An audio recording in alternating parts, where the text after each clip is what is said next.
ആര്യയുടെ ഷൗക്കത്തിനെ പ്രഖ്യാപിക്കുന്നതിലൂടെ നിലവിലുള്ള എല്ലാ പ്രശ്നങ്ങളെയും അല്ലെങ്കിൽ അൻവർ ഉയർത്തി വെച്ച ചില കാര്യങ്ങൾ അതിനെയൊക്കെ മറികടന്ന് ഒരു വിജയ ഓളത്തിലേക്ക് പോകാൻ UDF കഴിയുമെന്ന പ്രതീക്ഷയാണോ നേതാക്കളിൽ ഉള്ളത്? തീർച്ചയായും അതെ. വേണമെങ്കിൽ PV അൻവറിനെ പൂർണ്ണമായും അവഗണിക്കാം, പാടെ അവഗണിക്കാം. അൻവർ എന്ന ഒരു പ്രതിഭാസത്തെ തീരെ ഉൾക്കൊള്ളാതെ തന്നെ മുന്നോട്ട് പോകാം എന്ന ഉറച്ച തീരുമാനം.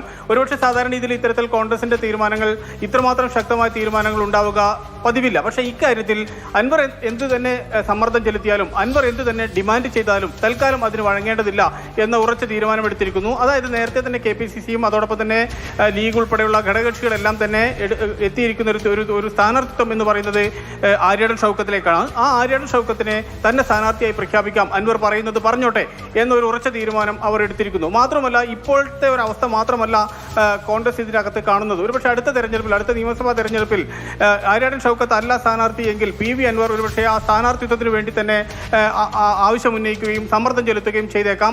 അതുകൂടി മുന്നിൽ കണ്ടുകൊണ്ട് PV അൻവർ എന്ന ഘടകത്തെ വേണമെങ്കിൽ പാടെ തള്ളിക്കളയാം, പൂർണ്ണമായും തള്ളിക്കളയാം എന്ന ഒരു നിലപാട് ഇപ്പോൾ തന്നെ സ്വീകരിക്കുന്നു. അതുകൊണ്ട് അദ്ദേഹം പറയുന്നത് കേൾക്കുകയും എന്നാൽ അതിനനുസരിച്ച് വഴങ്ങാതിരിക്കുകയും ചെയ്യുക എന്ന ഒരു തന്ത്രമാണ് ഇപ്പോൾ കോൺഗ്രസ് പയറ്റിയിരിക്കുന്നത്.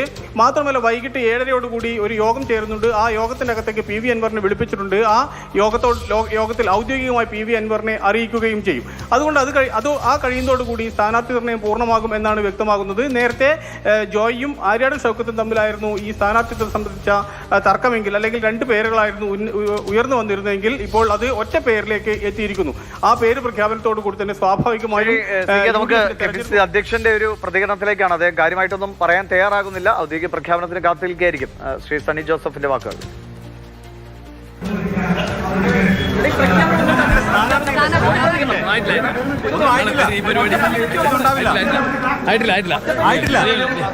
എല്ലാവരും കടന്നു വരാനുള്ള അവസരം ഉണ്ടാക്കി കൊടുക്കുക. അമൽ തെനമർമ്പിൽ കൂടി ചേരുന്നുണ്ട്. അമൽ, ആയിട്ടില്ല എന്നാണ് പറയുന്നത്. നേതാക്കളുടെയൊക്കെ ശബ്ദങ്ങൾ കേൾക്കുന്നുണ്ട്. എന്താണ് ഈ ഒരു ഡിലേ? ഏകദേശമായ സ്ഥിതിക്ക് അങ്ങ് പ്രഖ്യാപിച്ചൂടെ? പ്രഖ്യാപനം അധികം വൈകില്ല. ആര്യാടൻ ഷൗക്കത്ത് എന്ന പേരിന് അപ്പുറത്തേക്ക് മറ്റൊരു പേരും നിലവിൽ പരിഗണിക്കുന്നില്ല എന്നുള്ളതാണ് നമുക്ക് ഉറപ്പിക്കാൻ കഴിയുന്ന വിവരം. ഇനിയൊരു പേര് വരാനില്ല.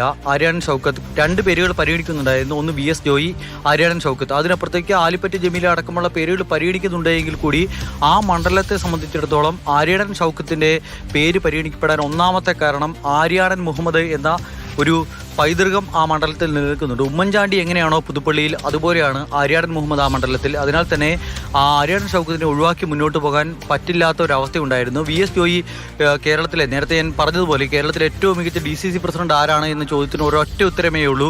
അത് ഈ പറയുന്ന VS ജോയി ആയിരുന്നു. പക്ഷേ അതിനൊക്കെ അപ്പുറത്തേക്ക് ഈ സാമുദായിക പരിഗണനകളും അതോടൊപ്പം തന്നെ ലീഗിൻ്റെ അടക്കം സമ്മർദ്ദവും ഒക്കെ വന്നതിനാൽ തന്നെ ആര്യാടൻ ഷൗക്കത്തിനെ പരിഗണിക്കാതെ മുന്നോട്ട് പോയിട്ടുണ്ട് എങ്കിൽ അത് വലിയ പ്രത്യാഘാതം ഉണ്ടാക്കും. നിയമസഭാ തെരഞ്ഞെടുപ്പ് തൊട്ട് മുന്നോടിയായി നടക്കുന്ന ഒരു ഉപതെരഞ്ഞെടുപ്പ്, ആ തെരഞ്ഞെടുപ്പിൽ പരാജയപ്പെട്ടാൽ ഉണ്ടാകാൻ പോകുന്ന, നിലമ്പൂരിൽ പരാജയപ്പെട്ടാൽ പിന്നീട് അടുത്ത നിയമസഭാ തെരഞ്ഞെടുപ്പിൽ UDF മത്സരിക്കേണ്ടതില്ല എന്നുള്ള നിലയ്ക്ക് പ്രവർത്തകരടക്കം പറഞ്ഞു തുടങ്ങിയിരുന്നു. അപ്പോൾ അങ്ങനെ ഒരു ഘട്ടത്തിൽ ആര്യാടൻ ഷൗക്കത്തിനെ പരിഗണിക്കാതെ പോയാൽ എന്തെല്ലാം പ്രത്യാഘാതം ഉണ്ടാകുമോ അതെല്ലാം പരിഗണിക്കുന്നത് KPCC. വളരെ കുറച്ചു കാലത്തേക്ക് മാത്രം ടൈം കിട്ടുന്ന ഒരു MLA ആയിട്ടാണ് ആര് ജയിച്ചാലും വരുന്നതെങ്കിൽ പോലും രാഷ്ട്രീയ സാഹചര്യത്തിൽ വളരെ പ്രധാനപ്പെട്ട ഒരു തെരഞ്ഞെടുപ്പായി നിലമ്പൂർ മാറുന്നുണ്ട്. വരാൻ പോകുന്ന തദ്ദേശ തെരഞ്ഞെടുപ്പ്, അടുത്ത വർഷം നടക്കാനിരിക്കുന്ന നിയമസഭാ തെരഞ്ഞെടുപ്പ്, അതിലേക്കുള്ള ഒരു ചൂണ്ടുവലയായിരിക്കും നിലമ്പൂർ എന്നാണ് രാഷ്ട്രീയ വിശാരദന്മാർ പറയുന്നത്.